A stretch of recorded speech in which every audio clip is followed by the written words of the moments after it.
Alhamdulillahi Rabbil Alamin. Wassalatu wassalamu ala sayyidina Muhammad wa ala alihi wa ashabihi wa man tabi'ahum bi ihsan ila yawmiddin.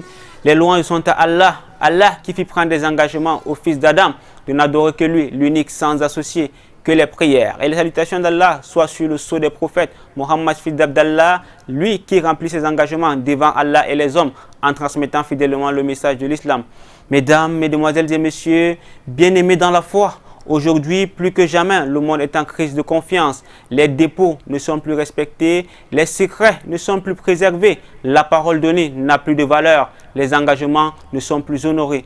Au regard de ce malaise qui touche le monde aujourd'hui, votre émission Vitrine de l'Islam marque un temps d'arrêt autour du thème « Le respect de l'engagement ». Ça sera dans le cadre de l'entretien.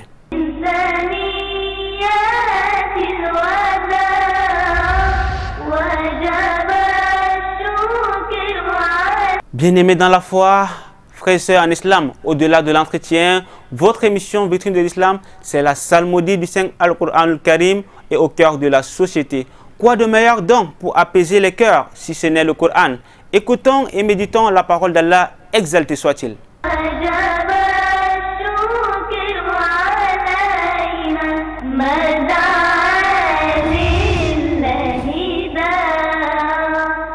Bismillahirrahmanirrahim. Qul huwallahu ahad. Ici, on va d'abord commencer par le mot Allah. Le mot Allah qui est précédé par la fatha qui se retrouve sur le mot huwa.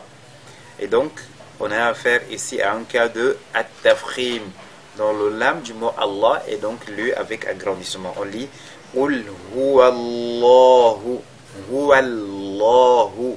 Et il faudra que ce soit uniquement le mot Allah qui soit lu avec emphase, non pas la lettre waw qui le précède. Si vous faites Qul huwallahu, dans ce cas, même le waw a été lu avec at-tafkhim. Il faudra juste faire at-tafkhim lorsque vous lisez la lettre lam. Qul huwallahu ahad, de cette façon-là. Et Allahu, il faudra que le ha ressorte clairement. Qul huwallahu ahad. Et ahad, nous avons la lettre dal, n'est-ce pas, sur laquelle on marque la pause. Elle deviendra donc sakina du fait de cette pause-là, et on fera donc qalqala sur cette dal-là, sur cette lettre dal. Mais ce n'est pas seulement cette lettre dal de ce verset, la fin des versets de cette sourate correspond donc aux lettres de al-qalqala, notamment la lettre dal. Qul huwallahu ahad. Allahu samad. Au niveau de Allahu samad, c'est la même chose. En lisant Allah, il ne faudrait pas que le A soit lu avec at-tafkhim. Ce n'est que le lam qui est censé être précédé par la fatha. En réalité, ici, on est dans le cadre de Hamzatul Wasl, mais comme on débute la lecture par Hamzatul Wasl, dans ce cas-ci, Hamzatul Wasl se lit A. Et comme la lettre lam est précédée donc par le A, alors cette lettre lam, elle est lue avec at-tafkhim. Et il faudra que ce soit elle seulement qui soit lue avec at-tafkhim. Allahu samad. Et maintenant, il faudra qu'on veille à bien faire la liaison entre le hu et le sad qui suit. Allahu samad. Et samad, la lettre sad, on l'a dit, il ne faudrait pas la lire des lèvres. On ne lira pas Allahu samad. Mais Allahu samad, samad, Allahu samad. Et samad, la lettre dal, on fait bien évidemment al-qalqala. Lam yalid wa lam yulad. Lam yalid wa lam yulad.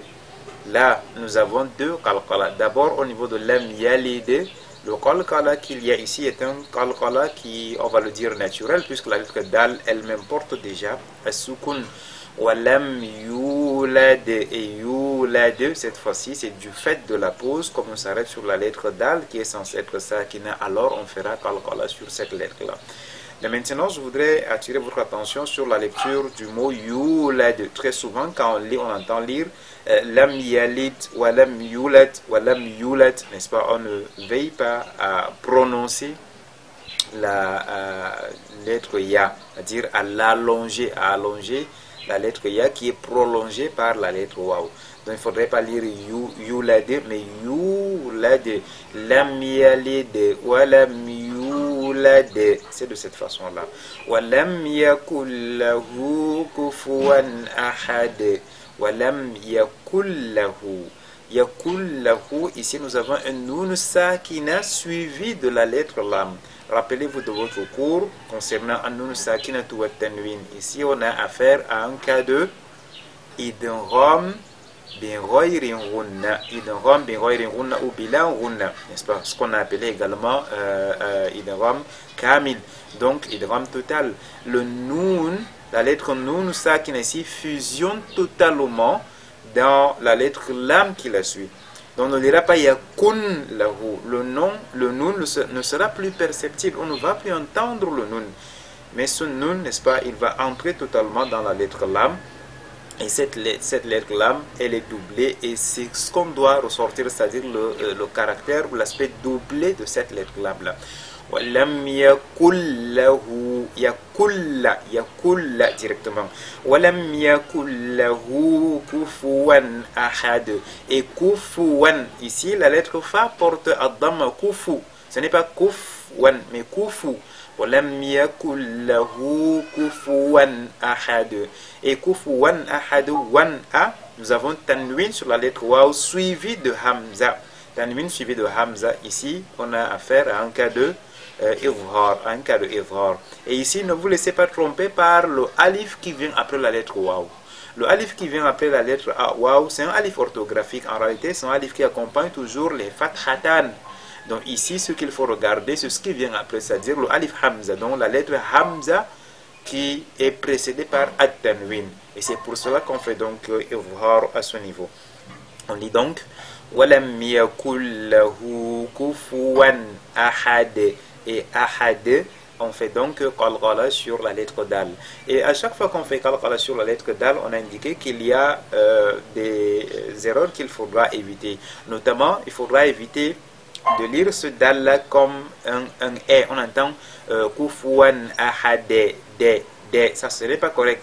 Et si vous faites kufuwan ahad de, faudrait pas également prolonger, n'est-ce pas, les lettres de qalqala. Kufuwan ahad de simplement. Et en lisant, il ne faudrait pas que les lèvres soient également projetées en avant. Si vous faites kufuwan ahad, là, ce ne sera pas bien ressorti, n'est-ce pas? La lettre dal donne da, di, du, ade. De cette façon. Donc, walam yakul lahu kufuwan ahad.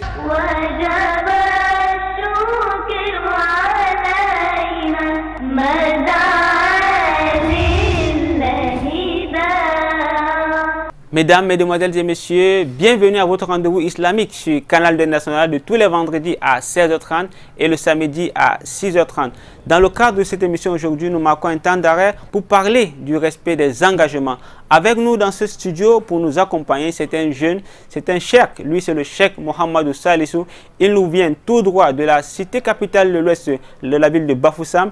Il est imam, enseignant et prédicateur. Lui, il est également membre de l'Assed Al-Bayan. Tout récemment, lors de l'Assemblée générale extraordinaire de l'Assed Al-Bayan, il a été nommé vice-président chargé de la coordination des autres branches au sein de l'Assed Al-Bayan. Cheikh Mohamed Salissou, imam à la mosquée Aladi Dangana de Bafoussam, nous fait le plaisir d'être avec nous aujourd'hui. Assalamu alaikum wa rahmatullahi wa barakatuh. Wa alaikum assalam wa rahmatullahi wa barakatuh. Bienvenue une fois de plus, Cheikh Salis, sur ce plateau de Vitrine de l'Islam. C'est moi qui vous adresse mes remerciements pour cette occasion que vous me donnez de m'exprimer sur la religion d'Allah Azza wa Jal. Barakallahu fikum, jazakumullahu khayran. Bien-aimés dans la foi, fidèles téléspectateurs, le décor ainsi planté, nous allons entrer dans le vif du sujet avec notre invité pour parler du respect des engagements. Frère Salis, d'entrée de jeu, déjà, comment peut-on définir l'engagement? Alhamdulillahi Rabbil Alamin. Wassalatu wassalamu ala ashrafil anbiya'i wal mursalin, nabiyyina Muhammadin wa ala alihi wa sahbihi ajma'in.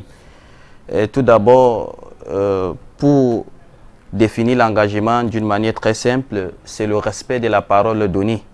C'est le respect de la promesse. Que cette promesse ou bien cette parole soit faite par écrit ou bien verbalement, le musulman qui le fait est tenu de le respecter et s'il ne le fait pas, alors il aura des comptes à rendre devant Allah Azza wa Jal. Merci frère Salis, vous l'avez dit. Cheikh Salis, j'avais dit, le respect de l'engagement, c'est de respecter sa parole. Et déjà, vous l'avez dit, respecter sa parole, les promesses. Que dit l'islam concernant le respect de l'engagement? Lorsque vous méditez sur les versets du Coran, vous verrez que dans plusieurs sourates, Allah Azza wa Jalla table sur ces questions. Allah Azza wa Jalla dit wa awfu bil ahdi innal ahda kana mas'oula.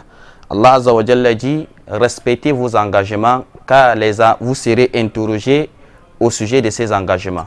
Dans un autre verset, Allah Azza wa Jalla dit ya ayyuhalladhina amanu awfu bil uqud. Ô vous les croyants, respectez fidèlement vos engagements. Et Allah Azza wa Jalla dit dans une autre sourate ya ayyuhalladhina amanu lima taquluna ma la taf'alun kabura maqtan 'inda Allahi an taqulu ma la taf'alun. Ô vous qui avez cru, pourquoi vous dites ce que vous ne faisiez pas?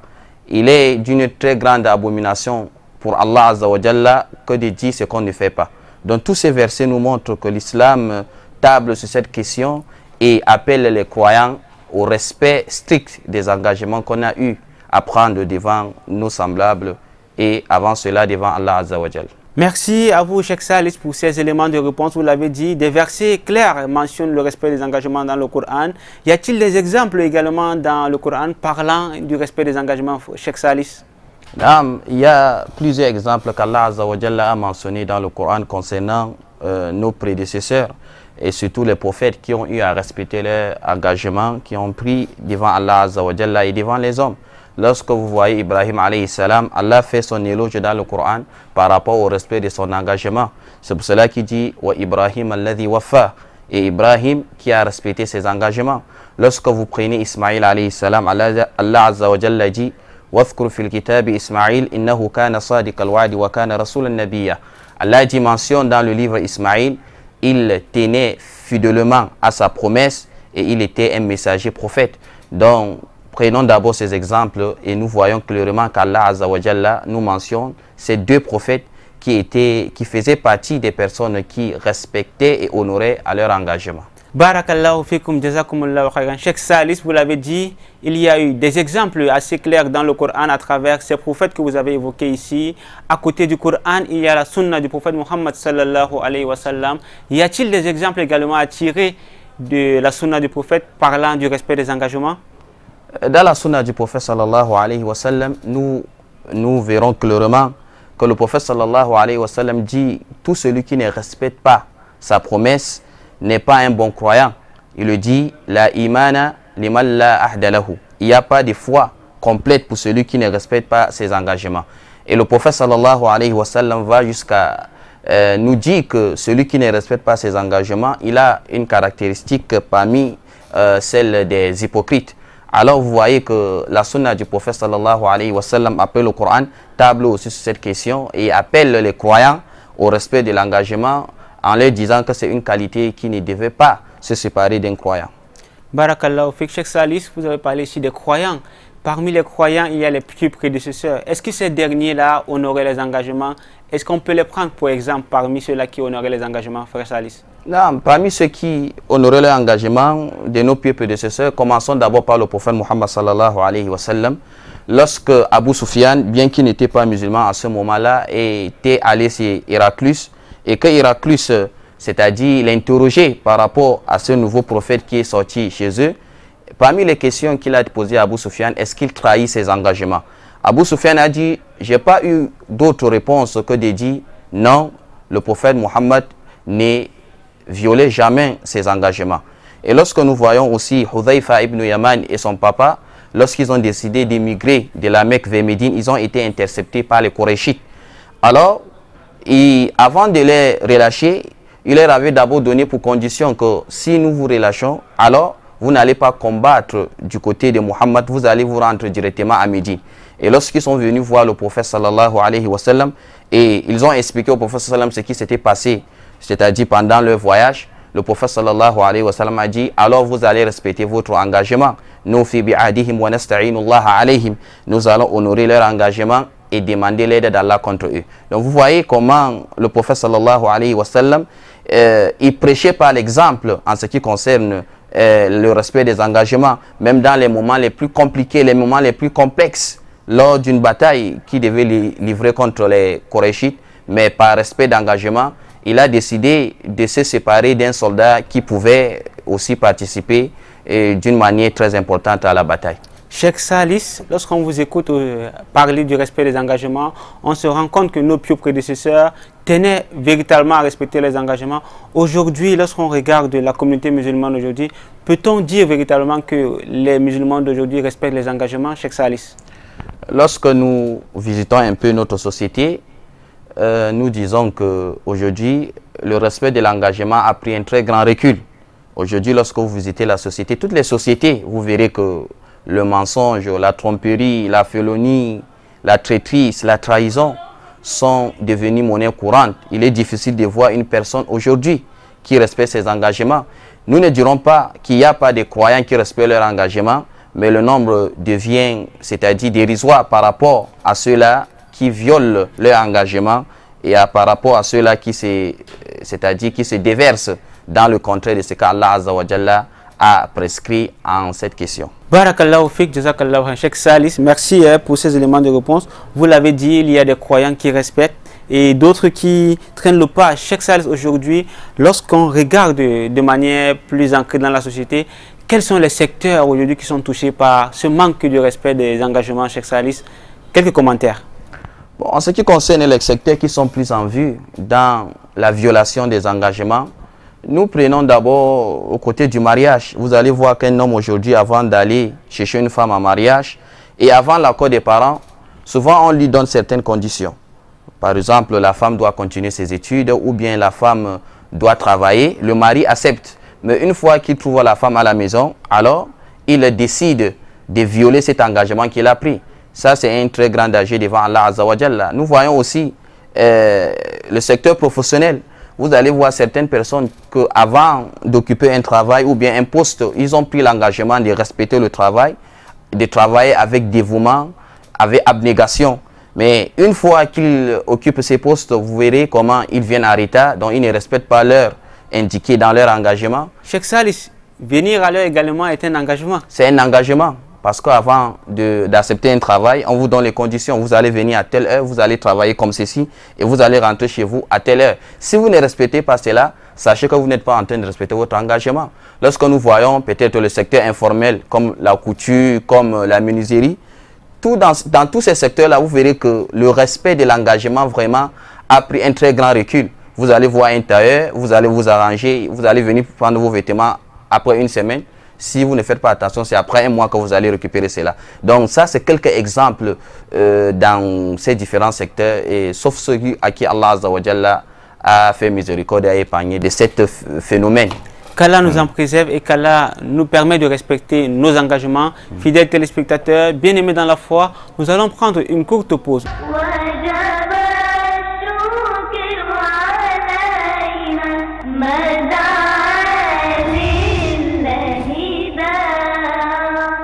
الحمد لله الذي أسرى بعبده ليلا من المسجد الحرام إلى المسجد الأقصى الذي باركنا حوله لنريه من آياتنا، والصلاة والسلام على أشرف الأنبياء والمرسلين محمد ابن عبد الله وعلى آله وأصحابه وسلم تسليما كثيرا. أما بعد، فالسلام عليكم ورحمة الله وبركاته. Bienvenue à ce programme spécialement dédié au voyage nocturne du prophète sallallahu alayhi wa sallam qu'on a intitulé Al-Isra wal-Mi'raj. C'est un voyage important, extraordinaire que le prophète sallallahu alayhi wa sallam a effectué dans un contexte qui nécessitait, n'est-ce pas, automatiquement ce voyage-là. À la suite, n'est-ce pas, de la mort de l'oncle du prophète sallallahu alayhi wa sallam, Abu Talib, qui était un des piliers et un des supports du prophète sallallahu alayhi wa sallam, et suivi immédiatement par le décès de Khadija bint al-Khuwaylid, la bien-aimée du prophète sallallahu alayhi wa sallam, le noble prophète passa donc une année sombre, une année, n'est-ce pas, de tristesse. Par la suite, il se rendit donc à Taïf pour chercher le soutien des notables de Taïf, avoir d'autres piliers et d'autres soutiens.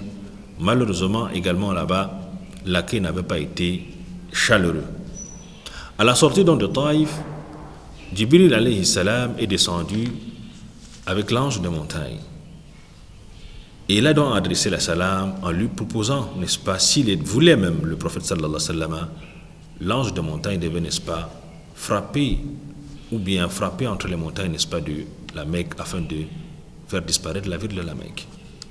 Le prophète a dit, pas du tout.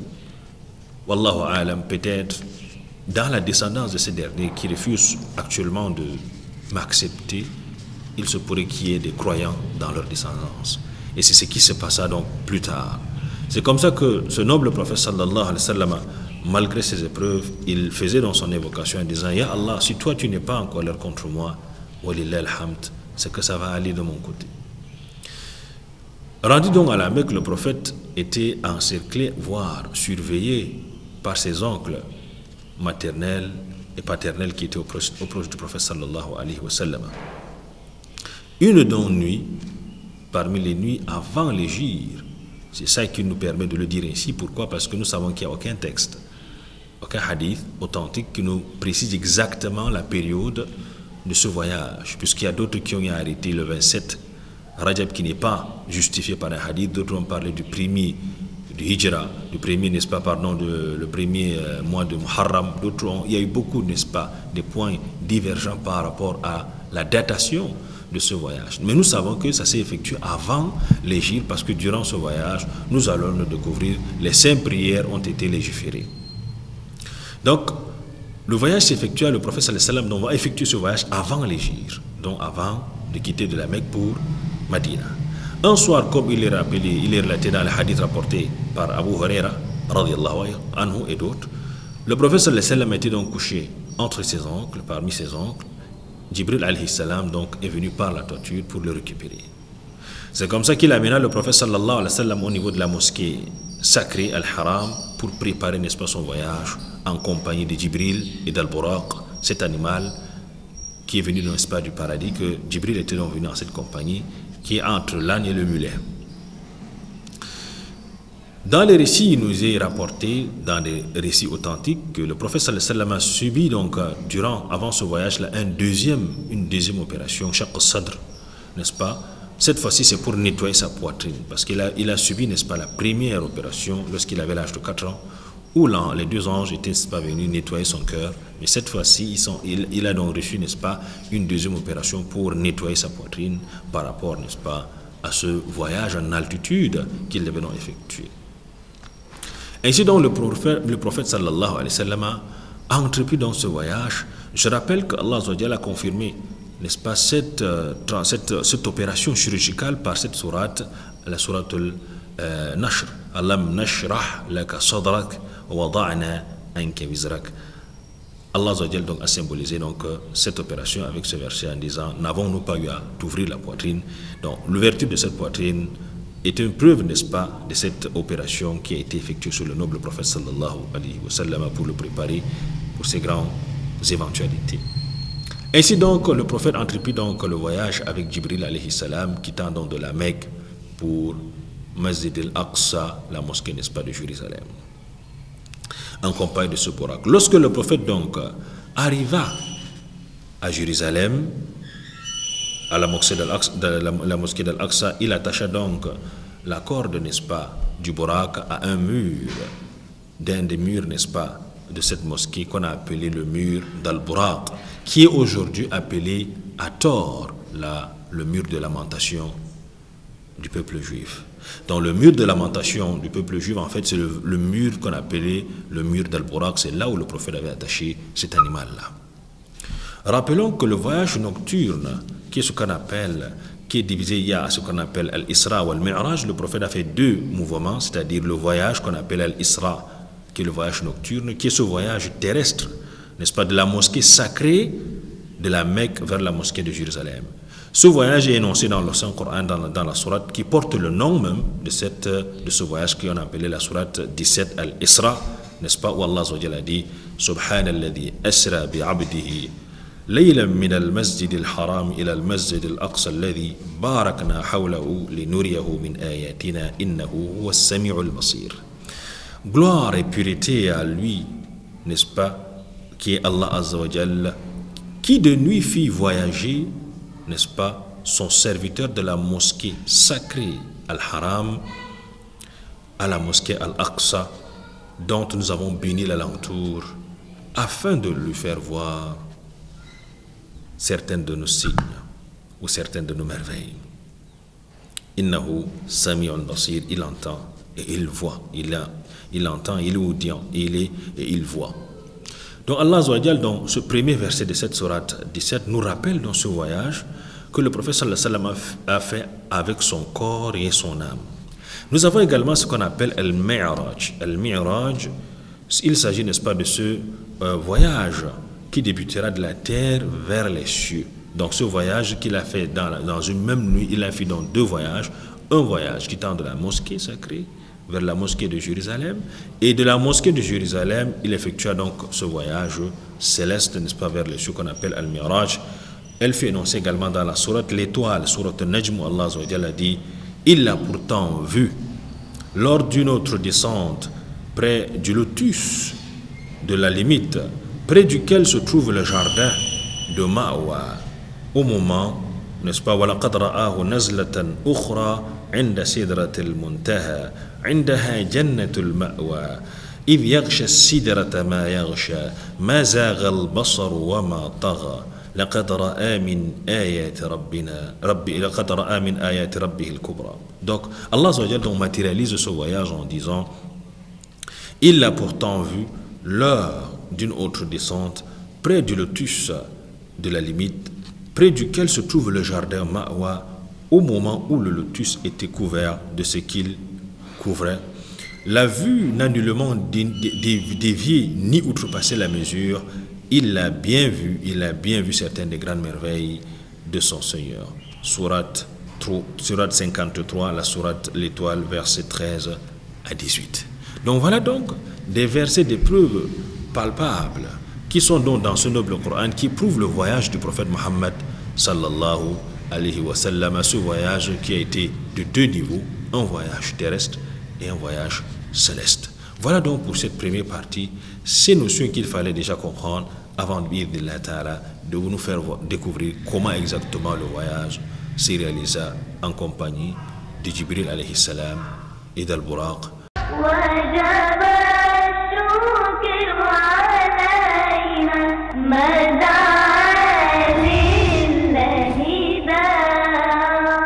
Alhamdulillah Rabbil Alamin, de retour sur ce plateau de vitrine de l'islam après le cœur de la société. Nous sommes aujourd'hui en compagnie du Cheikh Mohamedou Salissou, imam et enseignant du côté de la ville de Bafoussam. Il nous fait le plaisir d'être à nos côtés. Il est membre également de l'Asset Al-Bayan. Avec lui aujourd'hui, nous parlons du respect de l'engagement. Avec vous, Cheikh Salis, nous allons parler ici des exemples tirés du Coran, de la Sunna, des exemples tirés de nos pieux prédécesseurs. Vous avez commenté ici quelques domaines d'activité où les engagements ne sont plus respectés.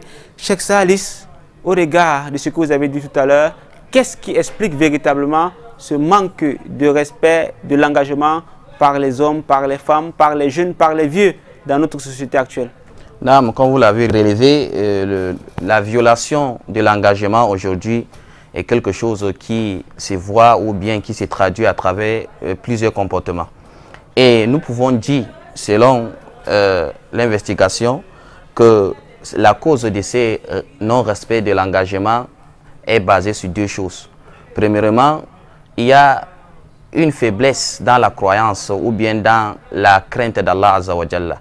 Parce que vous allez voir que qu'est-ce qui nous pousse vers le non-respect des engagements. Vous verrez que souvent nous n'arrivons pas à résister face à nos impulsions internes qui sont souvent très fortes, qui ne visent que la satisfaction de l'intérêt individuel, du désir personnel. S'il n'y a pas une bonne crainte d'Allah, une bonne dose de crainte d'Allah Azza wa Jalla, il y aura problème à cela. Et deuxième, je dirais, manque de connaissance. Parce que si nous lisons le Coran et la Sunna du prophète sallallahu alayhi wa sallam, nous verrons les mérites de ceux-là qui respectent leur engagement et aussi les dangers dans lesquels ceux qui déshonorent à leur engagement et tombent. Donc à ce moment-là, vraiment, je pense que si on arrive à obtenir une grande dose de la crainte d'Allah et aussi une connaissance des tests révélés, et à ce moment-là, on pourra dire adieu à ces c'est-à-dire à ce manque du respect des engagements. Cheikh Salih, vous l'avez dit, l'ignorance, le manque de foi sont les causes qui amènent aujourd'hui à ce manque de respect des engagements. Cheikh Salih, c'est regrettable de le dire, hein, les gens ne respectent plus les engagements. Peut-être faudrait rappeler ici les dangers liés à ce manque de respect des engagements. Cheikh Salih, quels sont les dangers liés déjà vis-à-vis d'Allah par rapport au manque de respect des engagements qu'on a pris? Tout celui qui ne respecte pas son engagement, non seulement il retient en lui une qualité parmi les qualités des croyants, il y a aussi, il porte en lui une caractéristique parmi celles des hypocrites. Parce que le prophète sallallahu alayhi wa sallam dit dans un hadith authentique que les signes distinctifs d'un hypocrite sont au nombre de 3.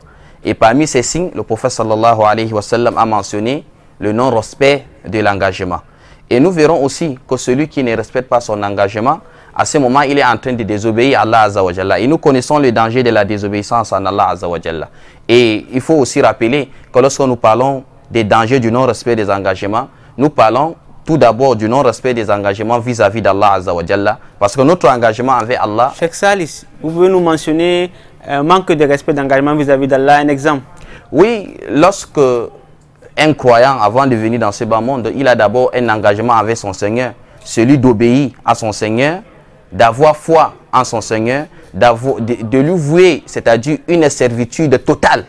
Donc à ce moment, lorsqu'une personne décide de désobéir volontairement à Allah Azza wa Jalla, il est en train de violer son engagement vis-à-vis de son Seigneur. Il y a aussi l'engagement que nous avons tous par rapport à notre propre personne, celui de mettre ou bien, c'est-à-dire d'utiliser nos biens, nos facultés physiques, nos facultés spirituelles, dans ce cas Allah Azza wa Jalla veut. Et troisièmement, c'est-à-dire les engagements que nous prenons les uns envers les autres. À ce moment, si nous ne les respectons pas, hormis les dangers que nous avons relevés, c'est-à-dire le châtiment d'Allah Azza wa Jalla, vraiment il y aura un manque de stabilité autour de la société, il n'y aura pas cohésion, il n'y aura pas harmonie au sein de la société humaine. Il n'y aura pas harmonie au sein de la société humaine. Cheikh Salih, si on ne respecte pas les engagements vis-à-vis d'Allah, qu'en est-il donc des engagements vis-à-vis d'autrui, l'engagement entre toi et moi? Quels sont les dangers liés à ce manque de respect d'engagement? C'est ce que j'ai relevé. Lorsqu'il n'y a pas d'engagement, il n'y a pas respect des engagements entre les hommes, à ce moment-là, il n'y aura pas cohésion. Il n'y aura pas, c'est-à-dire, il n'y aura pas cohésion, il n'y a pas harmonie. Il n'y aura pas de stabilité. Parce que lorsque vous êtes abusé par quelqu'un, lorsqu'une personne prend un engagement envers vous et qui ne le respecte pas, à ce moment, vous savez que ce qui est sûr, il n'y aura pas d'entente dans la société. Donc c'est ça l'un des dangers palpables que nous vivons aujourd'hui. Les dangers sont donc connus. Il faudrait donc qu'on s'astreint à respecter les engagements. Bien aimé dans la foi, à côté des dangers, il y a les mérites. Cheikh Salih, quels sont donc les mérites du respect de l'engagement en islam?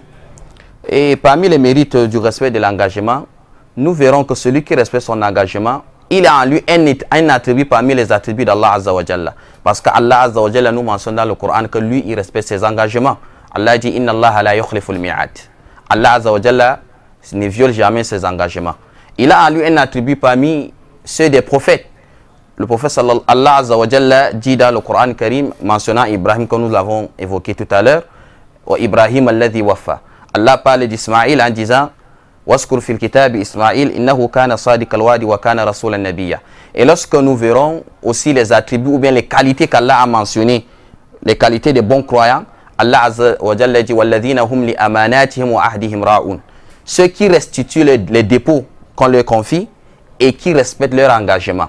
Et aussi, c'est une manifestation de la piété. Parce que dans la sourate Al-Baqarah où Allah parle des attributs et des qualités des pieux, Allah Azza wa Jalla dit wal mufuna bi ahdihim idha ahadu, ceux qui respectent leur engagement une fois qu'ils prennent ces engagements. Et il y a aussi le paradis d'Allah Azza wa Jalla, parce que lorsque Allah Azza wa Jalla dit walladhina hum li amanatihim wa ahdihim ra'un, Allah dit ulaika humul warithun alladhina yarithuna al-firdausa hum fiha khalidun. Ceux-là sont les héritiers du paradis, ceux qui respectent les engagements. Donc la finalité du respect de l'engagement, c'est tout simplement le paradis.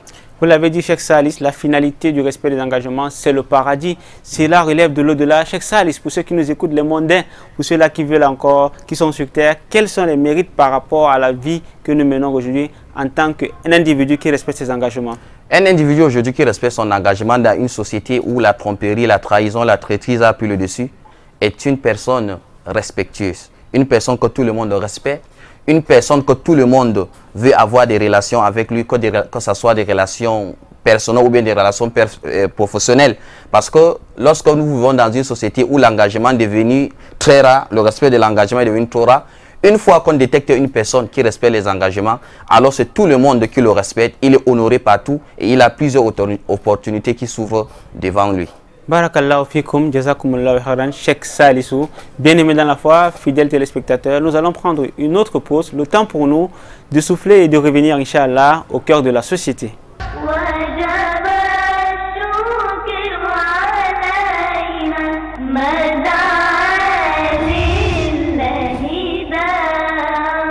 أعوذ بالله من الشيطان الرجيم بسم الله الرحمن الرحيم الحمد لله رب العالمين والعاقبة للمتقين ولا عدوان إلا على الظالمين والصلاة والسلام على هادي البشير وسراج منير محمد ابن عبد الله وعلى آله وصحبه ومن والاه. Bienvenue, n'est-ce pas, à la suite de ce programme dédié au Isra ou al-Mi'raj, le voyage nocturne du prophète Mohammed sallallahu alayhi wa sallam. Nous avons parlé, n'est-ce pas, du contexte, voire même des preuves dans le Coran concernant ce voyage. Mais il y a eu des raisons. Nous avons énuméré ces raisons, n'est-ce pas, qui ont poussé, n'est-ce pas, le prophète sallallahu alayhi wa sallam, ou qui ont facilité ce voyage selon, n'est-ce pas, le décret d'Allah Azzawajal. Allah Azzawajal l'a fait, comme on l'a dit, à la suite de cette année sombre que le prophète sallallahu alayhi wa sallam a passé en perdant son oncle Abu Talib et sa femme Khadija. Également, les gens de Taïf ont rejeté le prophète sallallahu alayhi wa sallam. Ils ont persécuté ce prophète sallallahu alayhi wa sallam à maintes épreuves. Le prophète sallallahu alayhi wa sallam a reçu pas mal d'épreuves, même à la Mecque. Allah Azzawajal donc a rassuré au prophète sallallahu alayhi wa sallam, même si les gens de la terre ne t'ont pas accueilli, le ciel va t'accueillir. Si les hommes t'ont rejeté, les anges vont t'accueillir, vont t'accepter. Si les humains en général ne t'ont pas accueilli, Allah Azzawajal, ton Seigneur, va t'accueillir. Pour affermir sa volonté et sa détermination et prouver, n'est-ce pas, au prophète sallallahu alayhi wa sallam, n'est-ce pas, que ce qu'il rencontre, n'est-ce pas, ou les difficultés qu'il rencontre face à son peuple n'est pas un signe de colère d'Allah ou d'abandon, que ces épreuves qu'il vit à la Mecque avec les fidèles ou les réactions de ces derniers, les pertes de tous ses proches, ses êtres précieux, n'est pas un signe d'abandon ni de colère d'Allah Azzawajal. Également, le prophète sallallahu alayhi wa sallam a fait une invocation en sortant de Taïf, lorsqu'il a dit: si tu n'es pas en colère contre moi, alors je ne me fais aucun souci à Allah. Lorsque Jibril est venu rendre visite à la sortie de Taïf avec l'ange de montagne, où l'ange de montagne a rappelé: Ya Muhammad, Allah m'a envoyé vers toi. Si c'est que tu demandes que je frappe les montagnes de la Mecque entre elles, je le ferai. Mais le prophète a dit: peut-être Allah fera sortir, n'est-ce pas, des croyants parmi la descendance de ces derniers qui m'ont refusé. C'est comme cela que Allah Azzawajal donc a exaucé, n'est-ce pas, son invocation: si tu n'es pas en colère contre moi, alors je n'ai aucun souci. Allah donc l'a facilité ce voyage pour le rassurer qu'il n'est pas en colère contre lui. Cette ascension, n'est-ce pas, ce miracle, n'est-ce pas, n'est pas simplement venir pour n'est-ce pas, défier les négateurs du prophète sallallahu alayhi wa sallam, mais pour honorer avant tout et soutenir le noble prophète Mohammed sallallahu alayhi wa sallam suite à ces épreuves-là. Ainsi donc, il est relaté dans le hadith, Abu Hurairah radiyallahu anhu le rappelle le hadith et d'autres également, que le prophète était donc couché un soir. Jibril alayhi salam donc est venu par la toiture le retirer. Le prophète le dit, il a vu sa toiture s'ouvrir et c'est comme ça que Jibril l'a retiré pour l'amener au niveau de la Mecque. Arrivé donc au niveau donc de la Mecque, il subit donc l'opération, la deuxième opération dans l'histoire, comme nous avons dit avec la sourate al-Hashr, la sourate al-Nashr, alam nashrah laka sadrak. Le prophète donc subit cette opération et ils effectuèrent dans le voyage en compagnie du Buraq. Le Buraq que le prophète sallallahu alayhi wa sallam a attaché au niveau, n'est-ce pas, de ce mur qu'on appelle le mur de Buraq et que j'ai rappelé qu'il est appelé à tort le mur de lamentation des Juifs. Donc c'est le mur d'Al-Buraq en fait. Le prophète sallallahu alayhi wa sallam arriva donc là-bas et il accomplit donc cette prière importante en compagnie, n'est-ce pas, des prophètes, où Allah a voulu qu'il rencontre, n'est-ce pas, ces grands prophètes. Il accomplit donc cette prière étant imam de ces prophètes par la volonté d'Allah. Il accomplit donc cette prière. Dans les récits, il y a eu deux versions. On a dit qu'il a accompli cette prière lorsqu'il est descendu après avoir rencontré les prophètes. Dans l'autre version, on nous dit qu'il a accompli cette prière avant de monter à la kulli hal. Lorsqu'il arriva donc, avant même d'accomplir cette prière, il y a un événement d'abord qu'il faut rappeler. Le prophète sallallahu alayhi wa sallam avait été présenté à 2 bols. L'une des bols avait contenu du vin avant l'interdiction du vin. Je rappelle, nous sommes encore à la Mecque. Le verset donc qui interdisait le vin n'était pas encore descendu. On a présenté donc du vin au prophète sallallahu alayhi wa sallam et du lait. Le prophète donc a choisi, n'est-ce pas, le lait.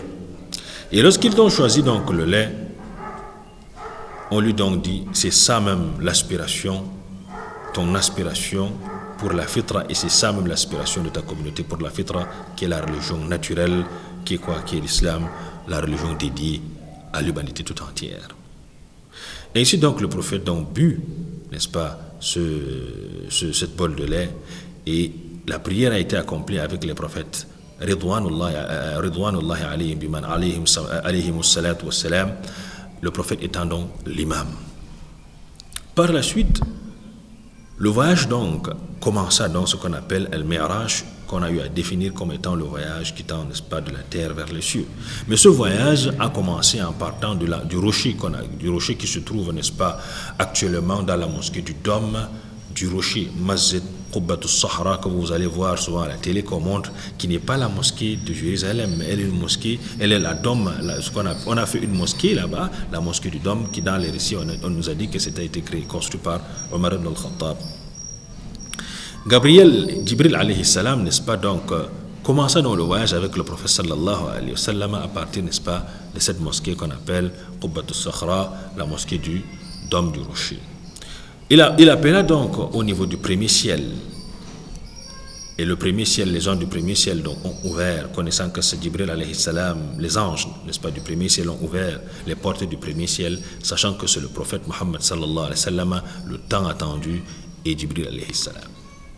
Je vais rappeler un contexte ici. Lorsque Jibril entreprit donc le voyage avec le prophète sallallahu alayhi wa sallam au niveau du premier ciel, en montant, le prophète sallallahu alayhi wa sallam sentit un parfum.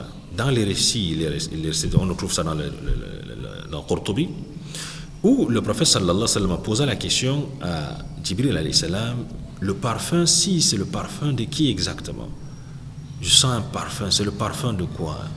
Jibril lui dit, n'as-tu pas, n'est-ce pas, reconnu ce parfum? C'est le parfum de celle-là qui peignait les cheveux, Mashitatu bint Pharaon, celle-là qui peignait les cheveux de la fille de Pharaon. Cette dernière, Allah Azza wa Jalla a pérennisé son parfum car c'est une monothéiste, celle-là qui a adoré Allah Azza wa Jalla avec une particularité dont nous allons avoir le temps, n'est-ce pas, de relater son histoire. À l'époque de Pharaon, Pharaon avait sa fille qui avait des longs cheveux. Et cette dernière, n'est-ce pas, dont l'histoire a retenu son acte, bien qu'on n'a pas bien mémorisé son nom, on n'a pas retenu son nom exact, mais on a retenu son acte, car les actes du monothéisme sont toujours conservés par Allah Azza wa Jalla jusqu'à la fin des temps. C'est comme cela donc, cette dernière avait l'habitude de peigner les cheveux de la fille de Pharaon. Et elle avait donc l'habitude de peigner les cheveux de la fille de Pharaon. À chaque fois que le peigne tombait, elle disait Bismillah avant de ramasser. Et c'est comme ça que la fille de Pharaon a dit Bismi qui? Ce n'est pas au nom de Pharaon que tu dois dire cela. Bismi Pharaon, mon père. Toi tu dis au nom de qui? Qui est ce ilah?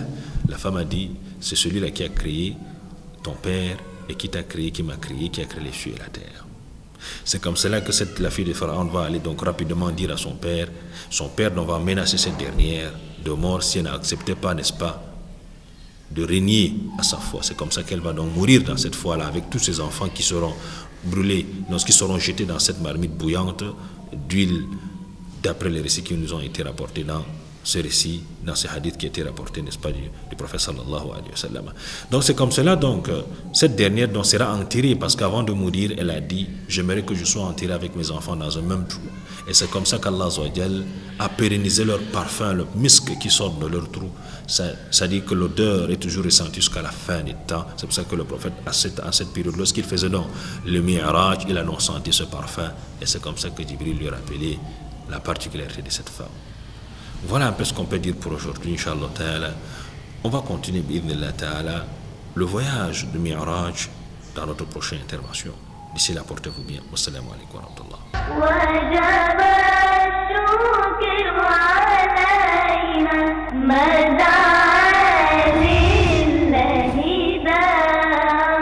Alhamdulillah Rabbil Alamin, de retour sur ce plateau de vitrine de l'islam. Nous sommes en compagnie de Cheikh Mohamedou Salissou, imam du côté de Bafoussam, enseignant et prédicateur. C'est un jeune cheikh. Il est là avec nous aujourd'hui pour parler du respect des engagements. Avec le Cheikh Salissou, nous avons parlé ici des mérites et des dangers liés au manque de respect de l'engagement, les mérites liés au respect bien sûr et les dangers liés au manque de respect des engagements. Cheikh Salis, avec vous, nous avons longuement parlé du respect des engagements. Aujourd'hui, comment donc amener la communauté musulmane à respecter ses engagements? Il faut le dire, hein, au sein de la communauté aujourd'hui, les gens, les personnes, les individus ne respectent plus les engagements. Pour un retour vers le respect des engagements, il faut justement un retour vers la révélation, un retour vers les enseignements islamiques. Parce que tout ce qui a causé cela, c'est un recul vers les enseignements islamiques. C'est-à-dire, c'est un éloignement des enseignements islamiques. Si on décide de revenir vers notre source, vers la révélation, c'est-à-dire vers le Coran et la Sunna du prophète sallallahu alayhi wa sallam, nous aurons tout ce qu'il faudra pour nous pousser au respect des engagements. Nous verrons comment Allah Azza wa Jalla nous a mentionné ceux qui ont respecté les engagements et quelles furent les finalités, et ceux qui ont déshonoré les engagements, quelles furent les finalités. À ce moment, le croyant comprendra que lorsqu'il respecte son engagement, il est en train de faire du bien à lui-même. Et s'il ne le respecte pas, alors il est en train de, c'est-à-dire creuser sa propre tombe, comme on le dit vulgairement. Alors, le retour aux enseignements du Coran, la mise en pratique du Coran, parce que les textes sont là et clairs. Il faut juste une mise en pratique de ces enseignements. Il faut aussi beaucoup écouter les prédications, parce que ce sont ces prédications, ces enseignements qui nous augmenteront la crainte d'Allah Azza wa Jalla, et c'est la crainte d'Allah qui pousse à faire ce qu'Allah a ordonné et à s'éloigner de ce qu'Allah a interdit. Cheikh Salis, vous avez parlé ici de manière générale en ce qui concerne la communauté musulmane. De manière particulière, Cheikh Salis, comment amener aujourd'hui la jeunesse, les jeunes aujourd'hui à respecter les engagements? Il faut également le dire, la jeunesse aujourd'hui est particularisée par ce manque d'engagement. Lorsqu'ils prennent des engagements, ils ne respectent plus cela. Vous savez, souvent le jeune, il a l'impression que lorsqu'on parle peut-être de l'au-delà ou bien on parle de la mort, cela ne lui concerne pas. Ça, c'est le danger ou bien la cause même principale qui amène les jeunes souvent à se déverser dans ce cas Allah interdit. Alors qu'un bon musulman qui a compris sa religion sait que la mort peut venir à n'importe quel moment et que lui aussi il est comptable devant Allah Azza wa Jalla au même titre qu'une personne adulte. Alors, le jeune est appelé aussi à s'intéresser d'abord à la religion et à voir les jeunes qui nous ont précédés, c'est-à-dire nos pieux prédécesseurs parmi les jeunes, comment eux ils étaient. Est-ce qu'ils avaient la compréhension de la vie comme nous, ou bien eux ils savaient que eux aussi en tant que jeunes, et c'est d'abord même le moment le plus important de la vie d'un être humain, c'est le moment où il est plus appelé même à respecter les engagements d'Allah Azza wa Jalla. Il sera interrogé par rapport à cette jeunesse, comme le dit le prophète sallallahu alayhi wa sallam, que parmi les choses qu'on interrogera le fils d'Adam après sa mort, on lui interrogera par rapport, c'est-à-dire à l'utilisation de sa jeunesse, comment il a passé sa jeunesse. Et je ne sais pas qu'un jeune acceptera que lorsque la question lui sera posée, qu'il dise qu'il a passé son temps à ne pas respecter les engagements qu'il a pris envers Allah d'abord, envers sa propre personne et aussi envers les autres. Cheikh Salis, vous êtes jeune, hein? Vous invitez également les jeunes à respecter les engagements. Très bien, oui, je suis jeune et Inch'Allah, nous essayons de faire le mieux. Et c'est par rapport à cela que nous pensons que les jeunes peuvent aussi faire leur effort de respecter l'engagement. Jazakumullahu khairan, barakallahu fik. Cheikh Salis, nous avons partagé des merveilleuses minutes en votre compagnie. Nous avons longuement parlé du respect des engagements ici. Cheikh Salis, nous sommes en train de sortir de cette émission. Nous allons vous demander votre mot de fin. Ce que je veux dire, enfin, c'est que j'interpelle toute la communauté musulmane en disant que nous avons une révélation, nous avons le Coran et la Sunna du prophète sallallahu alayhi wa sallam.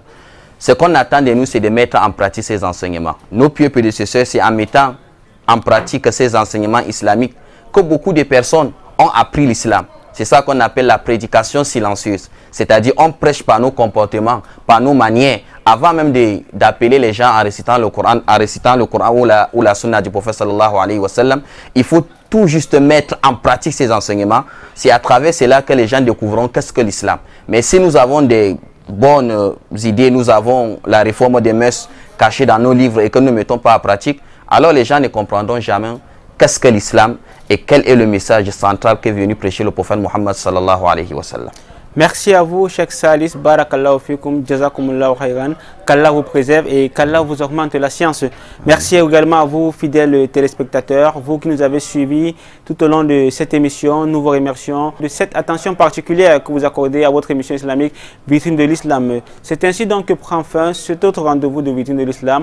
Avant de nous séparer, retenons cette parole du prophète Muhammad sallallahu alayhi wa sallam qui dit: n'a pas de foi véritable celui qui ne respecte pas ses engagements. N'a pas de foi véritable celui qui ne respecte pas ses engagements. Qu'Allah nous facilite le respect de nos engagements. Sur ce, nous vous disons assalamu alaikum wa rahmatullahi wa barakatuh. Rendez-vous dans nos prochaines éditions, Inch'Allah.